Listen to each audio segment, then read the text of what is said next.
Okay, next, let's add another assumption to the mix, and let's see if this new assumption can help us perform better, more efficient transfer learning. And the new assumption is that we can manipulate the source domain, so we can train somewhere. That's not our target domain, but we can train very cheaply and efficiently in that domain. And we can control somehow that environment, and then we want to perform transfer learning as efficiently as possible. Okay, so previously the source domain, for instance, the empty room for the ant robots, and the target domain, for instance, the corridor for these robots, were fixed. We didn't control them, right? Or the Atari domains, we have one video game, and then another video game that we want to solve. And our new assumption is that we can design the source domain. And this is, by the way, it's very relevant to many applications, because this might be the case if you're trying to train in simulation and then apply something in the real world. Right? Very relevant for robotics. It's very expensive to train them in the real world, but it's very cheap to train them in simulation. And in simulation, we can control the different variables, the environment, right? We can actually design our source domain. So, same as before, if we want to have useful, efficient transfer, we would like to diversify, or something that's probably helpful would be to diversify the source domain during training. And the better we randomize it, the better we diversify it, the better we hope to transfer. Now, there's an important distinction here. Previously, we'll say that we'll try to diversify the policy that we train on, right, with a max end objective. Here, we'll try to do something a bit differently. We'll try to diversify the domain that we train on. Okay, and I'll show you examples in a second. Oh, so here's the first example. So we can just randomize different parameters in the simulation environment. And this is an interesting example where we have a robot that is a one-legged hopper. It needs to just progress forward. And the higher performance would be that it can progress faster and further away. However, our single-legged hopper might have different mass to it. And an interesting transfer learning problem would be to train it with one mass and then test it while it has a different mass. And of course, you can imagine that while hopping with a very light hopper requires a completely different policy than hopping with a very heavy hopper, right? The force that you need to apply is very much different. And indeed, this is what we see here. So for instance, if we train the hopper, a specific hopper with mass equal to 3 kilograms, it will perform very well if we test that policy on a hopper with a mass of 3. However, if we test the performance of the same policy but with a hopper 3 times heavier, then it will perform very, very poorly, right? And of course, as we increase the difference between the training mass and the testing mass, the worse the performance is. And that makes sense. Right? And we can see it also for different masses. And you might think, okay, so if I train it with very high mass, maybe then it will be more robust. No. Even if you train it on a mass of 9, yeah, it will perform very well on a mass of 9, but it still won't perform very well if it's very light for a hopper of mass 3 times lighter. But, and this is where I was heading to, if you'll train it on all 3, you'll randomly pick, each time you train an episode, between the different masses.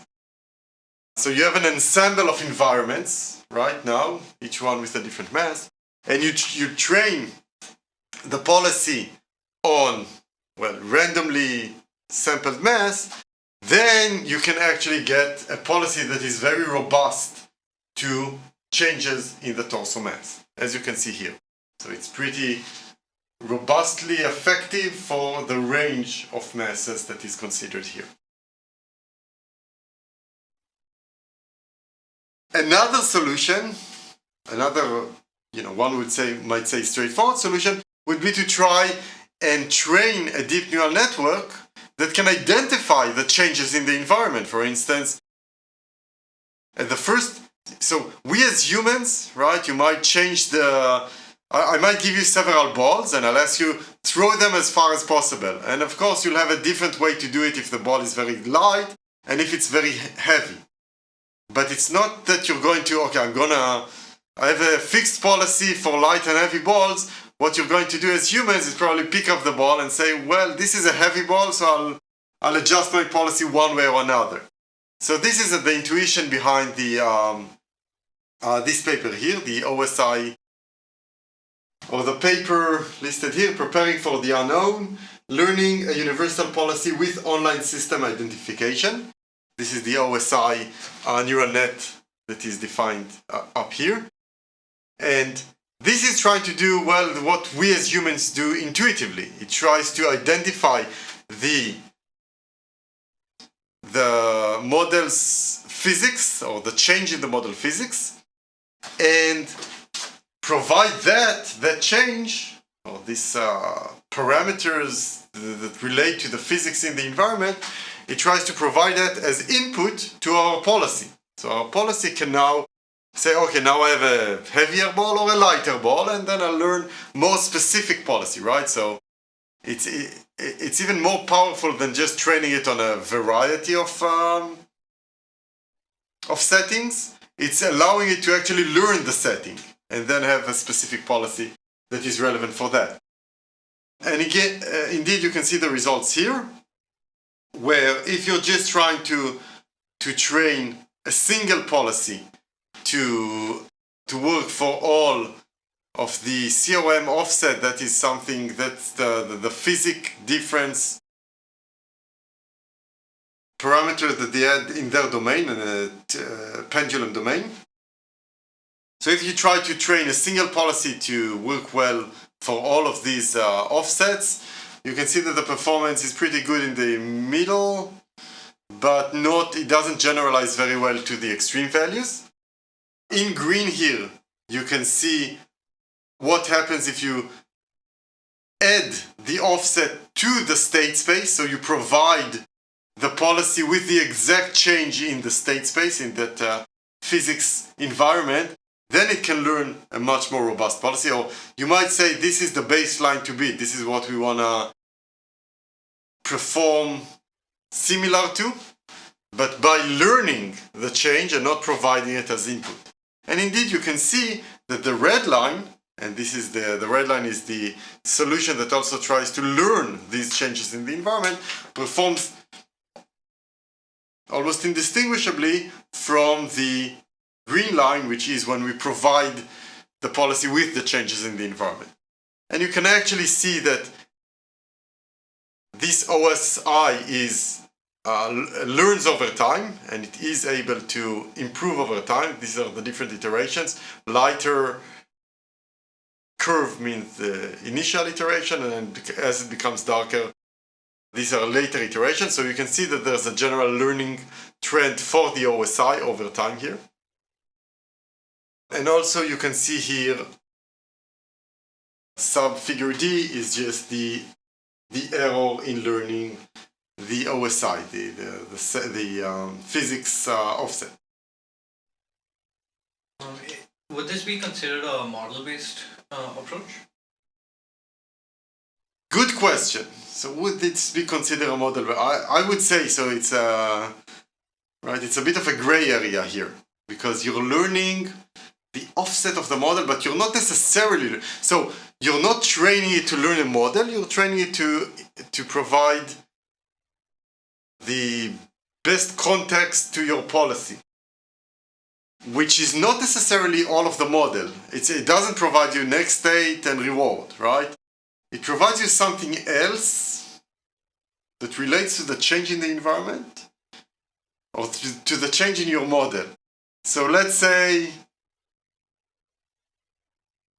gray area. Okay, I won't give you a direct answer. A gray area. It learns something relating to the model, but it's not the model itself.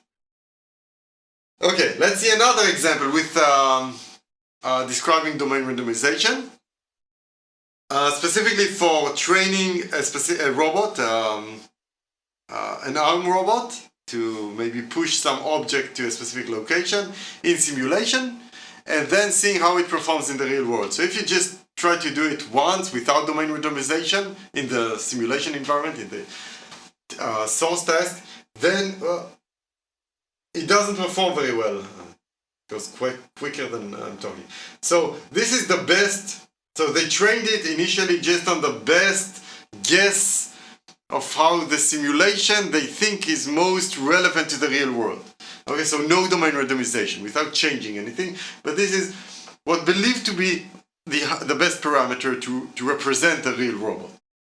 And then they take the policy trained there and see how it performs in the real robot. And as you can see, it doesn't perform very well. It often fails.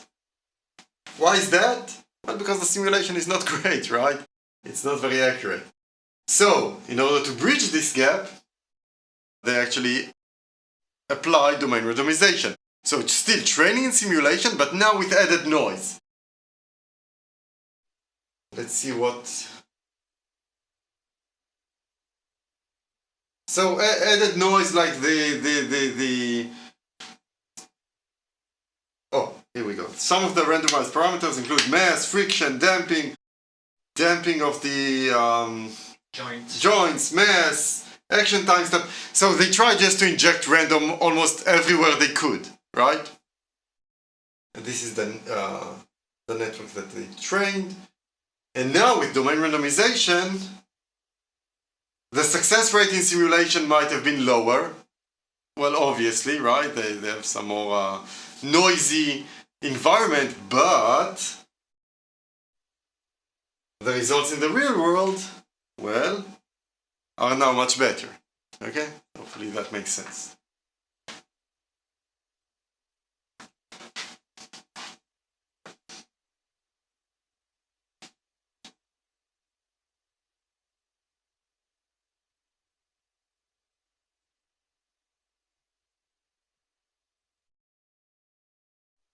Yeah, sometimes it's a bit hard.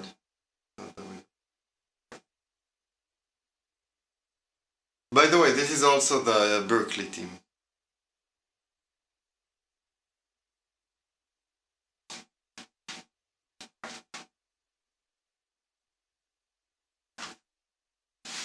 And side by side, you can really see the impact of domain randomization during training, right?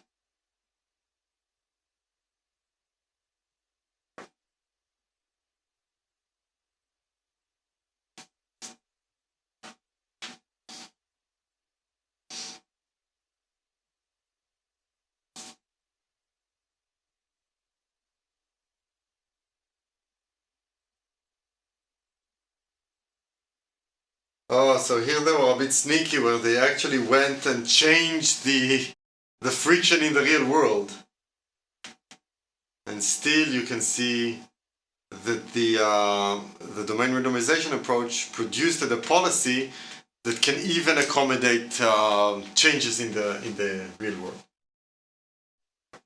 Oh, so one final example for domain randomization with, so this is image-based state spaces for training a quadrupter, like a drone. So training it in simulation to fly and avoid walls, and then testing it in the real world. Now this is an interesting domain because it's very safety critical in some sense, right? You don't want your drone to crash. So if you just try to train a drone from scratch using reinforcement learning, you won't get far. So you have to use something like this, like transfer learning, in order, well, just to get reasonable training. And indeed you can see that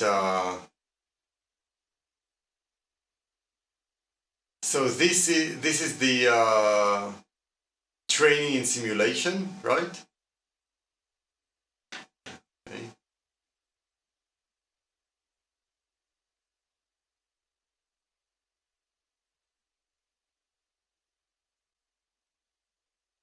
Forward.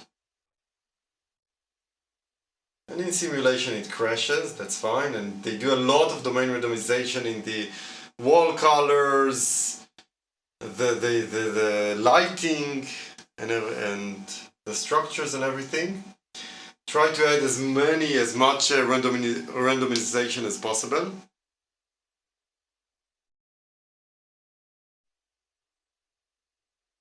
And then transfer the knowledge to the real world. Maybe initially just training it in very simple environment. And then transferring it to flying corridors. And it performs pretty well.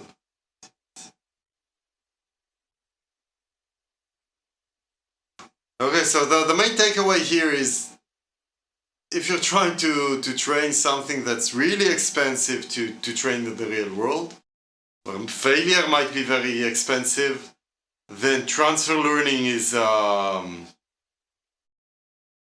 very powerful tool and something that you should definitely consider. Okay, sometimes it still crashes.